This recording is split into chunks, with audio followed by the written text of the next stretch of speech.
ในปี 2552 มีเด็กนักเรียนม .6 คนหนึ่งชื่อฤทธิลงค์วันนั้นฤทธิลงค์กำลังขับมอเตอร์ไซค์อยู่ตามปกติในตัวเมืองปราจีนบุรีทว่าจู่ๆตำรวจก็โผล่มาเฉยเลยแล้วก็บอกให้เขาไปโรงพักฤทธิลงค์ด้วยความใส่ซื่อแล้วก็กลัวว่าถ้าขัดคำสั่งตำรวจจะมีปัญหาเขาก็เลยไปโรงพักตามที่ตำรวจบอกแต่พอถึงโรงพักและอยู่ต่อหน้าพนักงานสอบสวนเขากลับโดนตำรวจชุดสอบสวนเอาตัวไปทรมานเฉยเลยการทรมานที่ฤทธิลงค์โดนถือว่าเถื่อนมากคือเขาโดนเอาถุงพลาสติกครอบหัวให้หายใจไม่ออกฤทธิลงค์ต้องดิ้นรนเอาตัวรอดด้วยการกัดถุงให้ขาดเพื่อให้มีอากาศหายใจการทรมานที่ว่าทำไปเพื่อเค้นให้ฤทธิลงค์สารภาพว่าเขาเป็นคนกระชากสร้อยเพราะว่าก่อนหน้านี้มันเพิ่งมีเหตุกระชากสร้อยไปความพีคคือที่ตำรวจเอาตัวนักเรียนม .6 มาทรมานไม่ได้มีหลักฐานมัดตัวเขาเลยนะมันก็แค่ว่าฤทธิลงค์บังเอิญใส่เสื้อสีคล้ายกับคนร้ายตัวจริงเท่านั้นเองและสุดท้ายอัยการก็ไม่ได้ฟ้องฤทธิลงค์ด้วยเพราะสามารถหาคนร้ายตัวจริงเจอซึ่งเนี่ยเป็นความผิดเพี้ยนหลายเลเยอร์มากเพราะถึงจะเป็นคนร้ายตัวจริงตำรวจก็ไม่มีสิทธิ์ทรมานเขาแต่นี่ยังจับมามั่วๆอีกและเหตุการณ์นี้ฤทธิลงค์ก็ต่อสู้เพื่อความเป็นธรรมของตัวเองกว่า13 ปีก่อนที่ศาลจะตัดสินเอาผิดในตำรวจที่ทรมานเขาถ้าเราดูเคสเนี้ยประกอบกับหลายๆเคสรวมถึงกรณีผู้กำกับโจ้เราจะรู้ว่าการทรมานประชาชนโดยเจ้าหน้าที่รัฐไม่ใช่เรื่องที่เกิดขึ้นแค่ครั้งเดียวหรือมีตำรวจไม่ดีทำอยู่คนเดียวแต่เป็นเรื่องที่เกิดขึ้นหลายครั้งมากและเกิดขึ้นหลายพื้นที่ในประเทศไทยจนประชาชนรู้สึกว่าการทรมานนั้นเจ้าหน้าที่รัฐทำจนเคยชินแล้วประเทศไทยก็ไม่ได้มีแค่การทรมานอย่างที่รู้กันว่าประเทศเนี้ยมีการอุ้มหายด้วยในปี 2547 สมชายนิรภัยจิตโดนอุ้มขึ้นรถเก๋งแล้วหายตัวไปอย่างปริศนาจนถึงทุกวันนี้กรณีนี้ถือว่าอุกอาจมากเพราะสมชายโดนอุ้มกลางเมืองเลยที่ถนนรามคำแหงในกรุงเทพแล้วก็มีคนเห็นเยอะด้วยก่อนที่เขาจะโดนอุ้มสมชายซึ่งเป็นทนายสิทธิมนุษยชนกำลังต่อสู้เรียกร้องความเป็นธรรมกรณีที่ชาวมุสลิมใน3จังหวัดชายแดนภาคใต้ที่เป็นผู้ต้องหาถูกตำรวจทรมานอย่างโหดร้ายทารุณชาวมุสลิมพวกนี้โดนทั้งเตะถีบเอาไฟฟ้าช็อตไปจนถึงฉี่รถป่าเพื่อให้รับสารภาพว่าเป็นคนขโมยปืนในกองพันพัฒนาที่ 4 จังหวัดนราธิวาสสมชายโดนอุ้มหายไปแค่3 วันก่อนที่เขาจะไปว่าความคดีให้ลูกความที่ถูกตำรวจซ้อมทรมานซึ่งก็ทำให้หลายคนคาดเดาว่านี่คือสาเหตุที่เขาโดนอุ้มและที่สมชายหายตัวไปก็มีการตั้งคณะกรรมการสอบสวนข้อเท็จจริงแล้วผลการสอบสวนก็พบว่าคนที่รับพาตัวสมชายไปเป็นตำรวจ5 คนยังไงก็ตามมีท่าไหนไม่รู้ใน5 คนนี้มีแค่คนเดียวที่ศาลพิจารณาว่าผิดแต่มากไปกว่านั้นพอถึงชั้นอุทธรณ์ศาลอุทธรณ์ก็ยกฟ้องเนื่องจากไม่มีพยานในเคสนี้อัยการสามารถฟ้องตำรวจได้ในแค่ข้อหาข่มขืนใจผู้อื่นให้กระทำหรือไม่กระทำการใดเท่านั้นแต่ไม่สามารถฟ้องในข้อหาร่วมกันฆ่าเพราะไม่พบหลักฐานว่าสมชายเสียชีวิตแล้วและไม่สามารถฟ้องในข้อหาอุ้มหายได้ด้วยเพราะกฎหมายไทยไม่มีความผิดฐานอุ้มหายแม้จะไม่ทราบชะตากรรมของสมชายว่าเป็นตายร้ายดียังไงแม้แต่ญาติของสมชายที่อยากเป็นโจทย์ร่วมฟ้องคดีกับอัยการก็ทำไม่ได้เพราะไม่สามารถเป็นผู้เสียหายแทนผู้ถูกอุ้มหายได้และสุดท้ายในปี 2559 DSI ก็มีคำสั่งให้งดการสอบสวนกรณีการหายตัวไปของนายสมชายนิรภัยจิตที่เราพูดเรื่องนี้ขึ้นมาเพราะว่าพระราชบัญญัติป้องกันและปราบปรามการทรมานและการกระทำให้บุคคลสูญหายพ.ศ. 2565เพิ่งประกาศในราชกิจจานุเบกษาไปเมื่อวันที่ 24 ตุลา 2565ในพระราชบัญญัติเนี้ยมีหลายข้อเลยที่จะมาช่วยเรื่องการทรมานและการอุ้มหายได้เพราะกฎหมายเนี้ยมีทั้งมาตรการป้องกันปราบปรามฟื้นฟูและเยียวยาซึ่งเดี๋ยวเราจะมาไล่เรียงให้ฟังเพื่อให้ทุกคนรู้สิทธิ์ของตัวเอง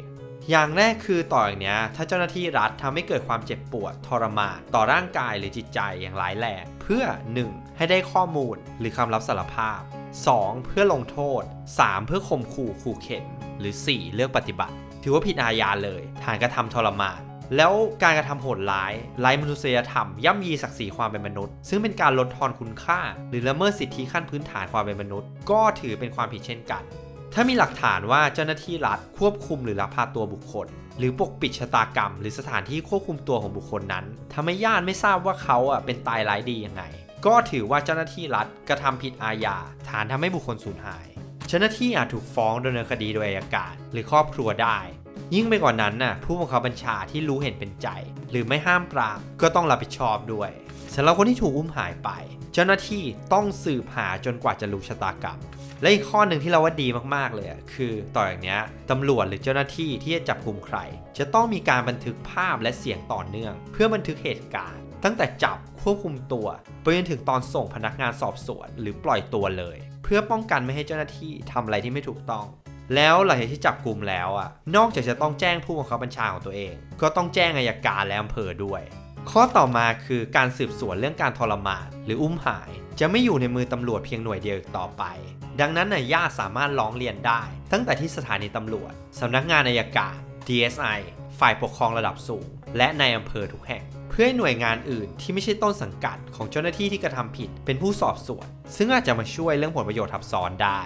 นอกจากนี้พ่อแม่ผู้สืบสันดานสามีภรรยาหรือแม้แต่คนที่อยู่กินกันโดยไม่ได้จดทะเบียนก็สามารถฟ้องร้องคดีแทนได้แล้วเสมือนโดนเองเลยเรื่องสำคัญอีกประการหนึ่งคือเจ้าหน้าที่ที่ตกเป็นจำเลยในข้อหาทรมานอุ้มหายหรือกระทำการโหดร้ายทารุณย่ำยีศักดิ์ศรีความเป็นมนุษย์แม้จะเป็นทหารก็จะถูกฟ้องในศาลอาญาคดีทุจริตซึ่งเป็นศาลพลเรือนด้วยนะไม่ใช่ศาลทหารและอีก2ข้อที่เราว่าก็ดีเหมือนกันคือตอนนี้เจ้าหน้าที่รัฐจะมาอ้างสถานการณ์ฉุกเฉินหรือกฎอัยการศึกไม่ได้แล้วไม่ว่าจะสถานการณ์อะไรก็ทำไม่ได้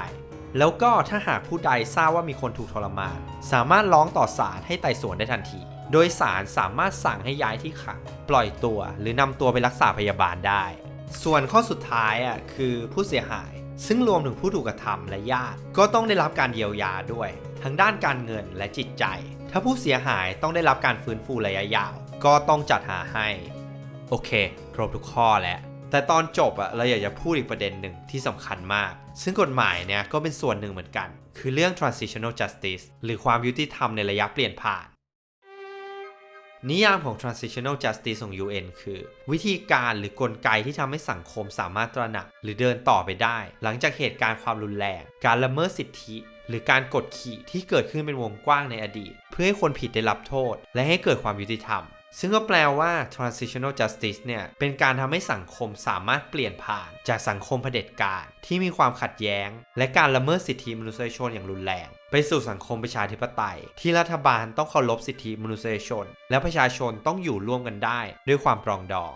การจะทำให้เกิด transitional justice ต้องมีหลายอย่างเลยโดยองค์ประกอบสำคัญคือเมื่อเกิดกรณีละเมิดสิทธิมนุษยชนร้ายแรงสังคมต้องหาความจริงและปัญหารากเหง้าของการละเมิดให้เจอเพื่อให้แก้ได้ถูกจุดไม่ใช่ละเลยปล่อยผ่านรัฐและสังคมต้องเยียวยาผู้ถูกละเมิดคนที่เคยทำผิดร้ายแรงแม้จะผ่านมากี่ปีก็ต้องได้รับโทษและที่สำคัญคือต้องมีการปฏิรูประบบและโครงสร้างเพื่อให้เหตุการณ์เหล่านี้ไม่เกิดขึ้นอีกแล้วก็ต้องไม่ทำให้คนลืมด้วยว่าเหตุการณ์เหล่านี้เคยเกิดขึ้นต้องมีการเก็บหลักฐานเก็บข้อมูลต้องมีการพูดถึงหรือการสอนหรือในบางกรณีหรือบางเหตุการณ์เช่นเหตุการณ์6 ตุลาหรือเหตุการณ์ตากใบอาจมีการทำพิพิธภัณฑ์หรืออนุสรณ์เลยก็ได้จากที่เราไล่เรียงมาหลายๆข้อจะเห็นว่ากฎหมายใหม่เนี้ยก็เป็นก้าวสำคัญในการแก้ปัญหาการละเมิดสิทธิร้ายแรงในอดีตและเป็นส่วนหนึ่งของการปฏิรูปกระบวนการยุติธรรมซึ่งเป็น1 ใน 4หลักของ transitional justice แต่ยังไม่ใช่ทุกข้อดังนั้นถ้าเราจะทำให้เกิดความยุติธรรมอย่างแท้จริงในสังคมไทยรัฐและสังคมจะต้องไม่เพิกเฉยหรือปล่อยผ่านเหตุการณ์เหล่านี้เพราะบาดแผลลึกที่เกิดขึ้นจะมาบอกแค่ว่ามันผ่านไปแล้วไม่ได้